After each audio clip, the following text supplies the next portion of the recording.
Hello students, कैसे हैं आप सब लोग। कैसे तैयारी चल रही है आपकी BLLB फोर्थ सेमेस्टर के स्टूडेंट्स। आज का वीडियो मैं आपके लिए लेके आया हूँ। सारे वीडियो मैंने अपलोड कर दिए हैं। आपको लास्ट वीडियो रह गया था इंग्लिश का, तो इंग्लिश 4 जो आपका फोर्थ सेमेस्टर का इंग्लिश का सब्जेक्ट है, उसका कंप्लीट वीडियो लेके आया हूँ मैं। कंप्लीट सोल्यूशन है आपके इंग्लिश के पेपर का।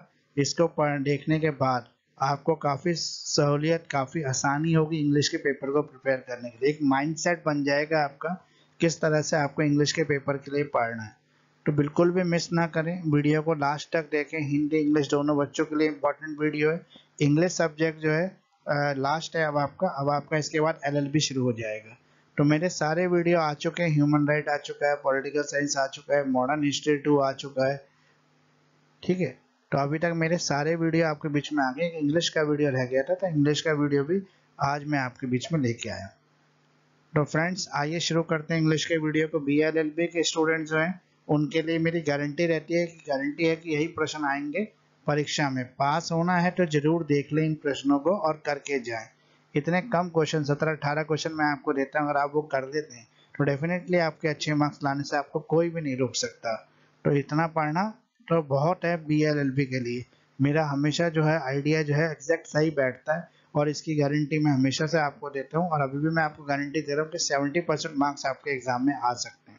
तो यही आएगा एग्जाम में। इंग्लिश के पेपर के लिए बता रहा हूँ मैं आपको। इंग्लिश 4 के लिए, इंग्लिश 4 के जो इंग्लिश जो सब्जेक्ट है, बच्चों को काफ़ी ईजी भी लगता है, काफ़ी डिफिकल्ट भी लगता है। जो बच्चे हिंदी मीडियम से आए उनके लिए इंग्लिश थोड़ा सा डिफिकल्ट लगता है, लेकिन जो बच्चे इंग्लिश मीडियम से पढ़ के आए उनके लिए इंग्लिश जो है काफ़ी ईजी लगता है। तो इसीलिए शुरू करते हैं एजुकेटर ऑफ दिल्ली के साथ आज का वीडियो।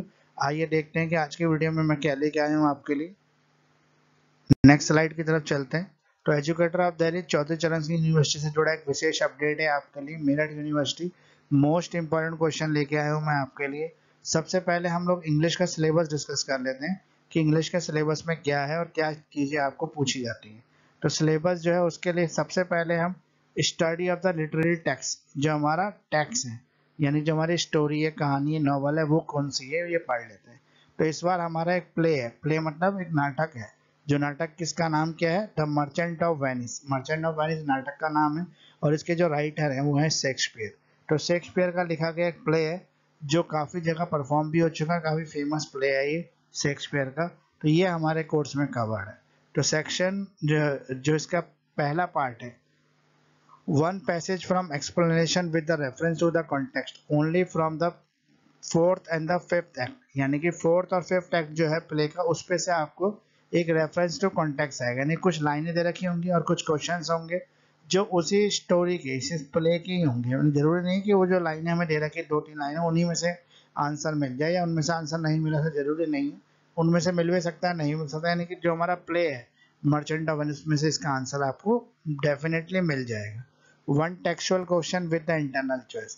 अब एक जो है टेक्सुअल क्वेश्चन है, इसमें इंटरनल चॉइस में दो क्वेश्चन आ जाएंगे सेक्शन सी के अंदर, लिटरेचर के, द मर्चेंट ऑफ वेनिस के, जो आपको करने होंगे। तो इस तरह से आपका जो नॉवल है ये करीब करीब बन जाता है हमारा 50 मार्क्स का। 50 मार्क्स का जो है आपका नॉवल है। नॉवल अगर, सॉरी नॉवल नहीं, 50 मार्क्स का आपका प्ले है। इस बार आपका नॉवल नहीं, इस बार प्ले है आपका। प्ले है द मर्चेंट ऑफ वेनिस। मेरे ही यूट्यूब चैनल पर इसकी कंप्लीट स्टोरी पड़ी हुई है मर्चेंट ऑफ वेनिस की। अगर आप उसको ढंग से देख लेते हैं तो डेफिनेटली आपके अच्छे मार्क्स आ सकते हैं। तो आइए आगे देखते हैं सिलेबस में हमारे पास आगे क्या है। तो सिलेबस हम डिस्कस कर रहे थे, पहले स्लाइड में हमने सिलेबस डिस्कस कर दिया आपका लिटरेसी का। इस बार हम सिलेबस डिस्कस कर रहे हैं स्लाइड में ग्रामर का। तो ग्रामर पोर्शन में क्या क्या है ये देख लेते हैं एक बार। एजुकेटर ऑफ दिल्ली चौधरी चरण सिंह यूनिवर्सिटी से जुड़ा विशेष अपडेट है आपके लिए। मेरठ यूनिवर्सिटी के जो एग्जाम आ रहे हैं आपके जून 2023 के अंदर, इवन सेमेस्टर के एग्जाम, 4 सेमेस्टर के बच्चों के लिए। ग्रामर में हमारे पास क्या क्या सिलेबस है? सिनोनियम्स है, एंटोनियम्स है, कंफ्यूज वर्ड्स हैं, पैरानोमियंस हैं, होमोनाइम्स है, पैराग्राफ राइटिंग है आपके पास। पैराग्राफ राइटिंग लिखने को आ सकती है आपको 150 से 200 वर्ड्स में, किसी भी गिवन टॉपिक के ऊपर। टॉपिक आपका कुछ भी आ सकता है, करंट में से आ सकता है, वुमेन्स के ऊपर आ सकता है, पोल्यूशन के ऊपर आ सकता है, इन्वायरमेंट के ऊपर आ सकता है, मतलब किसी भी टॉपिक पे आपका पैराग्राफ राइटिंग आ सकती है। ऐसा कोई फिक्स नहीं है टॉपिक इसके अंदर, या किसी भी लीगल पॉइंट ऑफ व्यू पर आपका आ सकता है। Ways of words, ways of words में आपका आएगा use of the same word as a part of the speech, formation of the word, noun to verb, adjective to verb etcetera by using affix, phrasal verbs, one word substitution. इसके अलावा आपका precis writing. Precis writing का मतलब ये होता है कि आपको कोई भी एक बड़ा पैराग्राफ दे दिया, उसको 1/3 शॉर्ट करके आपको लिखना है। शॉर्ट करने का मतलब ये होता है अगर 200 वर्ड का पैराग्राफ दे दिया तो आपको 50-60 वर्ड में उसको छोटा करके लिखना है। जैसे हम लोग क्लास 12th में या क्लास 10th में किया करते हैं, उसी सेम कॉन्सेप्ट पे कोई भी एक अनसिन पैसेज आ जाएगा। इसकी भी तैयारी आप अच्छी तरह कर लेना। वीडियो के लास्ट में मैंने आपको एक नोट दिया हुआ, इसके अंदर लिखा answer of all important questions are available at affordable price. तो एक अफोर्डेबल प्राइस पर जो है सारे आंसर्स जो है इंपॉर्टेंट क्वेश्चंस के आपके लिए अवेलेबल है। सारे सब्जेक्ट सारे सेमेस्टर के अवेलेबल है, BLLB के बच्चों के लिए विशेष है मेरी तरफ से। तो अगर आपके आंसर कहीं से भी नहीं मिल रहे तो आप आंसर मुझसे भी ले सकते हैं। तो इंग्लिश के पेपर का टोटल सिलेबस मैंने आपको बता दिया, ग्रामर भी बता दिया, लिटरेसी भी बता दिया। लिटरेचर में इस बार हमारा प्ले है द मर्चेंट ऑफ वेनिस, जो हमारा प्ले है वो है। और ग्रामर पोर्शन में मैंने आपको बता दिया क्या क्या आएगा, कैसे आएगा। तो ये हमने समझ लिया कि सिलेबस हमारे पास क्या है इंग्लिश का। सिलेबस के बाद हम अब देख लेते हैं कि हमारे पास एग्जाम जो आता है उसका फॉर्मेट क्या है, यानी कि जो हमसे एग्जाम पूछा जाता है सेक्शन ए में, सेक्शन बी में और सेक्शन सी में, उसका फॉर्मेट क्या है, वो किस तरह से पूछा जाता है या किस तरह के क्वेश्चन हमारे पास एग्जाम में आते हैं। इसके अलावा आपको कोई भी हेल्प चाहिए तो आप मेरे व्हाट्सएप नंबर पर कॉन्टैक्ट कर सकते हैं। वीडियो के लास्ट में मैं अपना व्हाट्सएप नंबर आपके साथ शेयर कर दूंगा। इसके अलावा आप मुझे इंस्टाग्राम पर फॉलो कर सकते हैं, एजुकेटर ऑफ दिल्ली के नाम से मेरी इंस्टाग्राम आईडी है, वहाँ पर आप मुझे फॉलो कर सकते हैं। एजुकेटर ऑफ दिल्ली के नाम से मेरा फेसबुक पेज है, वहाँ पे आप मुझे लाइक भी कर सकते हैं, मैसेज भी कर सकते हैं फेसबुक के थ्रू, इंस्टाग्राम के थ्रू। इसके अलावा व्हाट्सएप भी आप मुझे कर सकते हैं। इसके अलावा कोई भी अगर आपको हेल्प चाहिए तो 24/7 आप मुझसे कॉन्टैक्ट कर सकते हैं। तो आगे देखते हैं। आगे हमारा फॉर्मेट ऑफ द पेपर। तो मोस्ट इंपॉर्टेंट क्वेश्चन है, BLLB से जुड़े हुए, चौधरी चरण सिंह यूनिवर्सिटी मेरठ से जुड़े हुए हैं, एजुकेटर ऑफ दिल्ली के थ्रू आप ये देख पा रहे हैं। तो फॉर्मेट ऑफ पेपर हम देख लेते हैं कि पेपर में एग्जाम में कैसे पूछा जाता है। तो पहला सेक्शन ए होता है हमारा। सेक्शन ए में जो पहला क्वेश्चन होता है वो एंटोनियम्स का पूछा जाता है। दूसरा क्वेश्चन जो होता है वो change from the words any 4 out of 6। Total 6 word होते हैं, जिसको 4 वर्ड को हमें आंसर देना होता है। नाउन, वर्ब और एग्जेक्टिव ये होता है, इसमें चेंज करना होता है इनको। वो आगे इंस्ट्रक्शन दे रखे हैं, नाउन में चेंज करना है, वर्ब में चेंज करना है, एग्जेक्टिव में चेंज करना है। कंफ्यूज वर्ड, पैरानोमियंस या होमोनोमियंस, ये कंफ्यूजिंग वर्ड्स होते हैं जिसपे सेंटेंस बनाने को आपको आता है एग्जाम में। इसके अलावा अगला क्वेश्चन है आपका सिनोनिम्स का। सिनोनिम्स में भी 6 क्वेश्चन पूछे जाते हैं, जिनमें से आपको 4 करने होते हैं, कोई भी आप 4 अटेम्प्ट कर सकते हैं। पांचवा क्वेश्चन होता है आपका मीनिंग ऑफ वर्ड, इसमें आपको वर्ड का मीनिंग बताना होता है। टोटल 6 आएंगे, इसमें से 4 आपको करने होंगे। तो सेक्शन ए हमारा ये कवर हो गया। सेक्शन ए में हमारे 5 क्वेश्चन हो गए, 1 2 3 4 5। 5 क्वेश्चन जो है ग्रामर के रहेंगे सेक्शन ए के अंदर। तो सेक्शन ए के बाद हम अगले स्लाइड की तरफ चलते हैं, देखते हैं सेक्शन बी में क्या है। तो इंग्लिश के बच्चे जो हैं BLLB 4th सेमेस्टर, उनके लिए विशेष मैं वीडियो बना रहा हूँ। काफ़ी मेहनत लगती है वीडियो बनाने में। अगर आप लाइक करेंगे ना और कमेंट करेंगे तो मुझे काफ़ी अच्छा लगेगा, क्योंकि आपके कमेंट्स ही हमें मोटिवेट करते हैं नए वीडियो बनाने के लिए। आप जितना ज़्यादा कमेंट करते हैं, जितने ज़्यादा कमेंट्स आप पूछने में कोशिश करता हूँ आपके हर कमेंट का रिप्लाई करने की और टाइमली रिप्लाई करने की, ताकि आपको जो है तुरंत आपके जो भी डाउट्स हैं उनके सोल्यूशन मिल सके। अब हम अगले देख लेते हैं। एक वीडियो में मैंने नीचे लिखा है online live classes with educator. Educator of Delhi के साथ आप ऑनलाइन लाइव क्लासेस भी ले सकते हैं। तो रट लो 70% प्लस पक्की है, ये मैंने नोट दे रखा है वीडियो में। तो इसका मतलब मेरी गारंटी है कि इसमें से पेपर आएगा। आएगा तो मतलब आएगा, अगर आप पढ़ेंगे तो डेफिनेटली आपके अच्छे मार्क्स आएंगे। क्वेश्चंस मैं बता सकता हूँ आपको, आंसर आपको खुद को तैयार करने। कोई भी प्रॉब्लम है तो मैं हूँ आपकी हेल्प के लिए 24/7। आप मुझे व्हाट्सएप कर सकते हैं, मैं हमेशा अवेलेबल हूँ आपके लिए। Format of the paper. अब हम फॉर्मेट ऑफ द पेपर कर रहे हैं। सेक्शन ए हम ऑलरेडी कर चुके हैं, सेक्शन बी और सी स्लाइड के अंदर करेंगे। तो एजुकेटर ऑफ दिल्ली, चौधरी चरण सिंह यूनिवर्सिटी मेरठ से जुड़ा जो आपका पेपर है जून 2023 में होने का अनुमान है, उसी से हम पढ़ रहे हैं। तो सेक्शन ए हमने देख लिया कौन कौन से क्वेश्चन आएंगे। सेक्शन बी देख लेते हैं। पहला क्वेश्चन आएगा आपका प्रीसिस राइटिंग या फिर रेफरेंस टू कॉन्टेक्स्ट, दोनों में से कोई एक चीज पूछ सकता है। अभी जो प्रीसिस राइटिंग है लिटरेचर की होगी, यानी कि कहानी का स्टोरी जो आपका मर्चेंट ऑफ वेनिस जो प्ले है उसके एक पैराग्राफ दे देगा, उसको बोलेगा इसको प्रीसिस करो, यानी कि 1/3 कर दो। 200 वर्ड है 60 वर्ड कर दो, 500 वर्ड है तो 100 वर्ड 150 वर्ड कर दो। तो रेफरेंस टू कॉन्टेक्स्ट का मतलब ये होता है आपको 2-3 लाइन दे दिया, आपको पहचानना है कि वो कौन सा प्ले का कौन सा पार्ट है। फिर उसमें से 2-3 क्वेश्चन पूछ लेगा उसी पार्ट में से, पार्ट 3 है, पार्ट 4 है, पार्ट 5 है। वैसे 5 और 4 जो हमने शुरू में पढ़ा था उसमें से ही पूछता है रेफरेंस टू कॉन्टेक्स्ट। इसके अलावा दूसरा जो क्वेश्चन है वो आएगा paragraph writing. Not more than 200 word. तो 200 वर्ड में आपको कोई भी पैराग्राफ लिखने के लिए आ सकता है। 200 शब्दों से ज़्यादा नहीं लिखना। तो 200 वर्ड्स का मतलब होता है 3 पेजेस का आपको आंसर लिखना है इंग्लिश में। अगला है तीसरा आएगा आपको ऐड प्रीफिक्स। प्रीफिक्स लगा के वर्ड बनाना है। कुछ वर्ड दे रखा है उसमें प्रीफिक्स जोड़ना है। प्रीफिक्स होते हैं जो पहले जुड़ते हैं जिससे वर्ड बन जाता है। तो यानी कि ऐड प्रीफिक्स हो गया। ये 3 क्वेश्चन होगा सेक्शन बी में जिसमें आपको 2 करने होते हैं।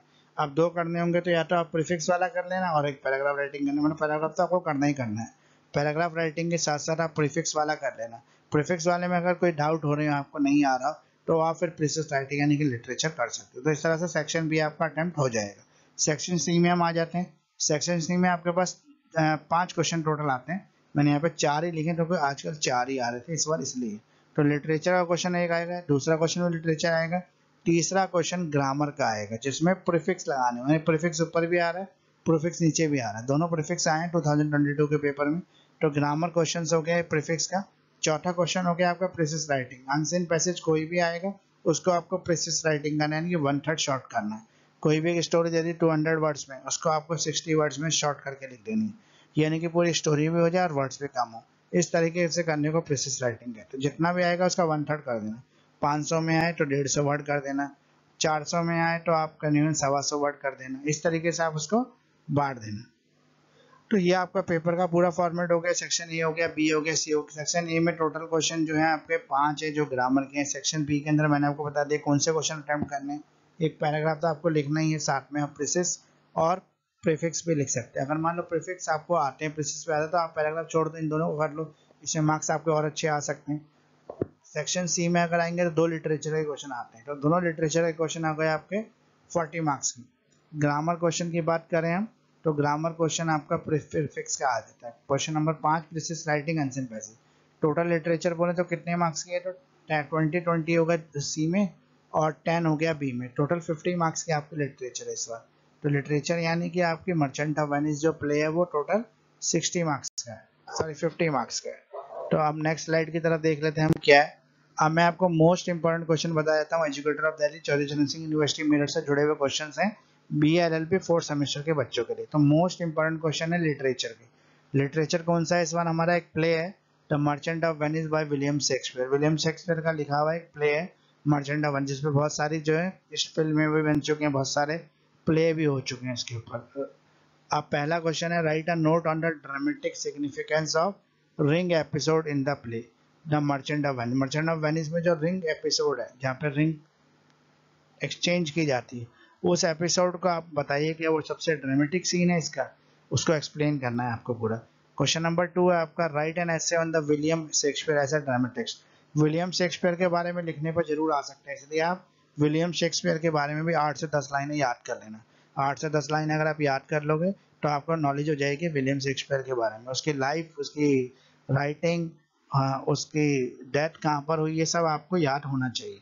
क्वेश्चन नंबर 3 है आपका discuss the character of the villain in the play merchant of Venice. Merchant of Venice में जो विलियन है उसका कैरेक्टर किसने प्ले किया, उसकी कैरेक्टरिस्टिक्स क्वालिटीज क्या क्या है, ये आपको बताने। क्वेश्चन नंबर 4 है आपका how would you evaluate the character of Shylock. Shylock के कैरेक्टर को आप किस तरह से इवेल्युएट करेंगे in the drama merchant of Venice. Merchant of Venice जो ड्रामा है उसके अंदर।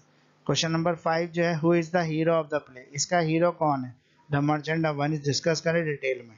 तो डिटेल में डिस्कस करना है इसको कि कौन इसका हीरो है। अगला क्वेश्चन नंबर 6 है आपका what part does the Lorenzo Jessica story play in the merchant of Venice. Merchant of Venice जो स्टोरी है उसमें लोरेंजो और जेसिका का जो प्ले है, जो रोल है वो कैसा है मर्चेंट ऑफ वेनिस के अंदर। क्वेश्चन नंबर 7 है आपका विच character of the William Shakespeare play in the merchant of Venice Impress you most. सबसे ज्यादा आपको किस कैरेक्टर ने इंप्रेस किया और क्यों किया। Right a note on the particular character. तो उस कैरेक्टर का पूरा कैरेक्टर स्केच आपको लिख देना है इस क्वेश्चन के आंसर में। क्वेश्चन नंबर 8 है आपका right a note on the trial seen in the play merchant of Venice. Merchant of Venice के अंदर जो ट्रायल था, कोर्ट का जो ट्रायल चल रहा था शाइलॉक वाला, उसके बारे में आपको पूरा लिखना है वो ट्रायल सीन क्या था। तो 70% मार्क्स आपके गारंटेड है। अगर आप मेरे बताए हुए क्वेश्चन एग्जाम में करके जाते हैं तो डेफिनेटली आपके 70% मार्क्स लाने से आपको कोई नहीं रोक सकता। बस आपको आंसर अच्छी तरह से लिखने हैं, बढ़िया तरीके से आंसर को प्रेजेंट करके आना है ताकि आपको मार्क्स लाने से कोई भी ना रोक पाए। तो इसी के साथ हमारा जो वीडियो है आज का वो एंड की तरफ बढ़ रहा है। जो हमारा इंग्लिश का वीडियो आप बहुत टाइम से वेट कर रहे थे वही मैंने अब डाल दिया। 4th सेमेस्टर के बच्चों के लिए कंप्लीट सारे वीडियो आ चुके हैं। वीडियो के लास्ट में जरूर देखें कि इंपॉर्टेंट नोट है आपके लिए, अगर वो आपने मिस कर दिया तो समझ लीजिए आपने बहुत बहुत कुछ मिस कर दिया। तो आइए देखते हैं। Educator of Delhi, what to do for BLLB exam preparation. क्या करें आपके बीएलएलबी एग्जाम प्रिपरेशन में, स्पेशली जो वर्किंग बच्चे हैं उनके लिए मैं बताना चाहता हूं कि अभी तक अगर आपने कुछ नहीं पढ़ा तो अभी भी अच्छे मार्क्स आप ला सकते हैं। अभी मौका है आपके पास अच्छे मार्क्स लाने के लिए। एक महीने में आपका सिलेबस पांचों सब्जेक्ट का एग्जाम से पहले पूरा कराने का मेरा वादा है। मेरा ये आपको प्रॉमिस है कि एग्जाम से पहले मैं आपको पांचों सब्जेक्ट पूरे करा दूंगा। अब भी करा दूंगा अगर आप मेरे को इमीडिएटली संडे से पहले पहले ज्वाइन कर लेते हैं तो अच्छे मार्क्स अभी भी आप ला सकते हैं एजुकेटर ऑफ दिल्ली के साथ। हमसे पूछे कैसे कैसे आप ये मार्क्स लेके आएंगे, हमसे पूछे, हम आपके सारी प्रॉब्लम्स का सोल्यूशन देंगे। तो हमसे पूछे कैसे, व्हाट्सएप करें या कॉल करें, तो व्हाट्सएप भी कर सकते हैं, कॉल भी कर सकते हैं। क्रैश कोर्स ज्वाइन करें एजुकेटर ऑफ दिल्ली का। क्रैश कोर्स अभी इंट्रोड्यूस कर दिया है मैंने, अब क्रैश कोर्स स्टार्ट हो चुका है। तो अगर आप ये कर देते हैं तो डेफिनेटली आपके अच्छे मार्क्स आ सकते हैं। तो आइए फ्रेंड्स आगे बढ़ते हैं, वीडियो के एंडिंग की तरफ चलते हैं। तो थैंक्स फॉर वाचिंग। जितने भी अभी तक वीडियो देखा है लेकिन सब्सक्राइब नहीं करा उनसे मेरी रिक्वेस्ट है प्लीज़ फ्रेंड्स सब्सक्राइब जरूर कर लें, क्योंकि आपके सब्सक्रिप्शन से कुछ नहीं जाता लेकिन मेरा मनोबल जो है वो बढ़ जाता है। तो लाइक जरूर करें, क्योंकि आप जितने लाइक करेंगे उतना मुझे अच्छा लगेगा और मैं और मेहनत करके आपके लिए वीडियो बनाऊंगा। एक एक वीडियो को तैयार करने में 3-3 दिन तक मुझे रिसर्च करनी पड़ती है, तब जाके मैं आपके लिए क्वेश्चंस ला पाता। तो इतनी मेहनत अगर मैं आपके लिए कर रहा हूँ तो आपका भी फर्ज बनता है कि लाइक करें, शेयर करें अपनी सारी व्हाट्सएप ग्रुपों में, ताकि सभी बच्चे जो है इसका फ़ायदा उठा सकें। साथ में कमेंट करें, सब्सक्राइब करें मेरे यूट्यूब चैनल को, और दूसरे लोगों से भी करवाएं, जितने आपके जानकार हैं उनसे भी कराएं, जो एलएलबी की फील्ड से जुड़े हैं उन तक मेरा वीडियो जरूर पहुंचाएं। तो एग्जाम नोट्स के लिए मुझसे आप कांटेक्ट कर सकते हैं, मेरे पास सारे नोट्स अवेलेबल हैं, इंपॉर्टेंट क्वेश्चन विद आंसर भी अवेलेबल है, कंप्लीट सिलेबस भी अवेलेबल है। तो कांटेक्ट करें मुझसे 9811948855 पर। मैं मुकेश करार आपके लिए 24/7 जो है अवेलेबल हूँ। तो ऑनलाइन लॉ क्लासेस भी मेरे पास चलती हैं। आप जो है नेक्स्ट सेमेस्टर जब आपका 5th सेमेस्टर आएगा तब आप मुझसे टाइमली अगर क्लासेस ज्वाइन करेंगे तो डेफिनेटली आपके अच्छे मार्क्स लाने से आपको कोई भी नहीं रोक सकता। तो आइए आज की वीडियो की एंडिंग करते हैं यहीं पर। आपका बहुत बहुत शुक्रिया, बहुत बहुत धन्यवाद इतना समय देने के लिए। लाइक करें, शेयर करें, कमेंट करें, ये मैं बार बार इसलिए कहता हूँ क्योंकि अगर आप सब्सक्राइब करेंगे, लाइक करें, कमेंट करेंगे तो मुझे बहुत अच्छा लगेगा, मुझे अच्छा महसूस होगा, मैं मोटिवेट होऊंगा और वीडियो बनाने के लिए।